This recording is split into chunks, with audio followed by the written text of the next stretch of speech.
Bonjour à toutes et à tous, aujourd'hui on va s'attaquer à un défi super important en NSI. On va apprendre à nos programmes Python à nous parler. Fini les scripts qui tournent dans leur coin sans rien dire, on va les transformer pour qu'ils puissent vraiment communiquer avec nous, les utilisateurs. Allez, c'est parti. Pensez-y une seconde, quand on lance un jeu, quand on scrolle sur les réseaux sociaux, les applis nous posent des questions, elles réagissent quand on clique sur un bouton, elles affichent des infos. Tout ça, c'est ce qu'on appelle l'interaction. Et aujourd'hui, on va voir exactement comment construire ça nous-mêmes. Alors, voilà le plan de vol. D'abord, on va commencer par les bases de la communication, l'interaction par le texte. Ensuite, on passera aux choses sérieuses, en créant de vraies interfaces graphiques, avec des fenêtres et des boutons. Après ça, on verra comment rendre tout ça vivant et interactif. C'est la programmation événementielle. Et bien sûr, on terminera avec une petite synthèse spéciale bac pour être au top. En route! Allez, on commence par le commencement. Bien avant les belles fenêtres et les animations, il y avait le texte. Et ne vous y trompez pas, même si ça a l'air simple, c'est ultra puissant. On va explorer deux manières de faire, via les fichiers et via ce qu'on appelle la ligne de commande. Alors là, point crucial. Quand on crée une variable dans un script Python, elle est stockée dans la mémoire vive, la RAM. C'est super rapide, mais le problème c'est que dès qu'on ferme le programme, fouf, tout a disparu. C'est volatile. C'est comme écrire sur un tableau blanc qu'on efface à la fin. Pour garder une information, comme le meilleur score d'un jeu par exemple, on doit l'écrire dans un fichier.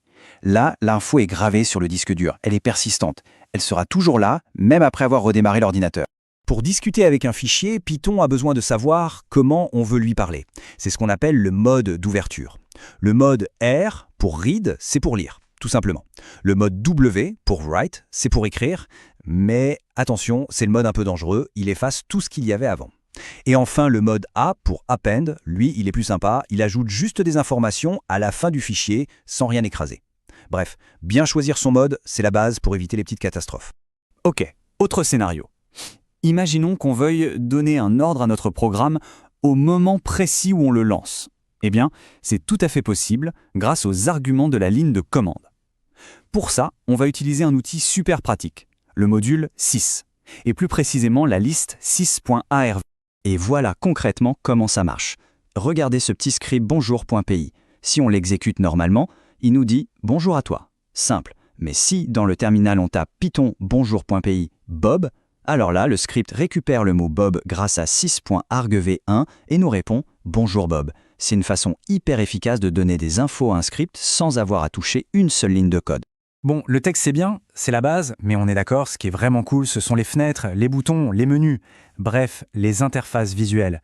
On va donc faire un grand saut et passer du terminal un peu austère au monde beaucoup plus sympa des interfaces graphiques, qu'on appelle aussi des GUI.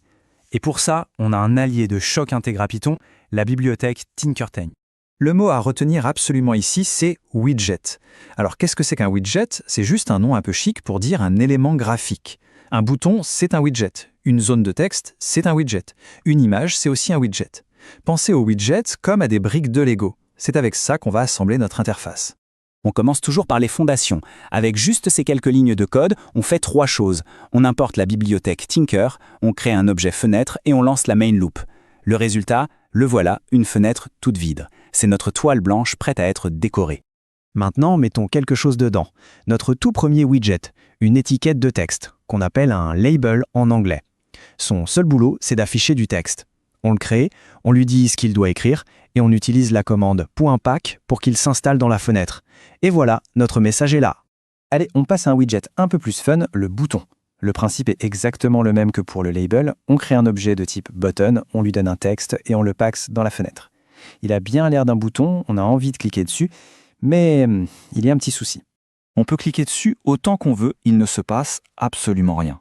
Notre interface est là, elle est dessinée, mais elle est complètement inerte, statique. La question qui tue, c'est donc comment on fait le lien entre une action de l'utilisateur, comme un clic, et une action dans notre code Python.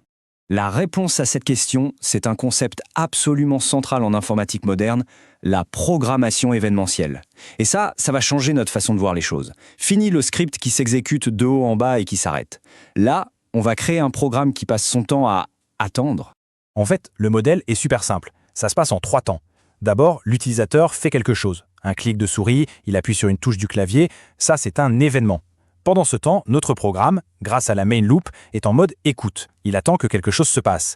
Et enfin, dès qu'il reconnaît un événement qui l'intéresse, bam, il déclenche une fonction qu'on aura préparée pour réagir. Regardons ça avec un exemple super classique, le compteur de clics. L'idée est simple. À chaque fois qu'on clique sur le bouton, le chiffre augmente. Le code peut sembler un peu chargé au premier abord, mais ne vous inquiétez pas, on va le décortiquer ensemble et vous allez voir que c'est très logique. Premier point super important, il est dans notre fonction action-click. On a une variable compteur qui a été créée en dehors de la fonction. Pour que notre fonction ait le droit de modifier cette variable qui ne lui appartient pas directement, on doit le préciser à Python avec le mot-clé global. Si on oublie ça, Python va créer une nouvelle variable locale à l'intérieur de la fonction et notre compteur, lui, ne bougera jamais. Et là, c'est la ligne de code magique. C'est elle qui fait toute la connexion. La méthode .bind qu'on applique à notre bouton B veut dire littéralement « Hey, le bouton, quand tu sens l'événement click Bout button 1 arriver, c'est le nom du clic gauche de la souris, alors, s'il te plaît, exécute la fonction action-click. » Et voilà, le lien est fait. On a connecté l'action de l'utilisateur à notre code. Et enfin, la dernière ligne, mais pas des moindres, fenêtre.mainLoop. C'est le grand chef d'orchestre. C'est cette instruction qui lance la boucle événementielle. C'est elle qui dit au programme « Ok, maintenant tu restes ouvert, tu affiches la fenêtre et tu commences à écouter tout ce qui se passe. » Sans cette ligne, le script s'exécuterait en une fraction de seconde et se fermerait aussitôt. On ne verrait même pas la fenêtre. Parfait. On a vu pas mal de choses. C'est le moment de faire le point et de synthétiser tout ça, surtout dans l'optique du bac. Voyez tout ça comme une nouvelle boîte à outils qui va vous servir pour tous vos futurs projets. Ce qu'il faut retenir, c'est qu'on a maintenant 3 grandes manières de faire interagir nos programmes. D'abord les fichiers, c'est notre mémoire à long terme pour la persistance des données. Ensuite, la ligne de commande avec 6.rgv, c'est parfait pour paramétrer un script rapidement. Et enfin, les interfaces graphiques avec Tinker pour créer de vraies applications visuelles et interactives. Pour l'épreuve de NSI, on attend de vous de savoir coder, bien sûr, mais pas seulement. On attend aussi de vous de savoir réfléchir et expliquer. Ça veut dire qu'il faut commenter son code pour qu'il soit lisible. Il faut penser à tester les cas un peu bizarres. Et surtout, il faut être capable de justifier ses choix. Pourquoi avoir pris Tinker plutôt que le mode texte pour ce problème? L'argumentation, c'est aussi important que le code lui-même. Voilà, on a toutes les cartes en main pour créer des programmes qui communiquent. Que ce soit un petit jeu, un convertisseur d'unités, un mini bloc-notes, les possibilités sont infinies. La meilleure façon de bien maîtriser tout ça, c'est de mettre les mains dans le cambouis, de pratiquer. Alors la seule question qui reste, c'est quelle sera la première application que vous allez créer?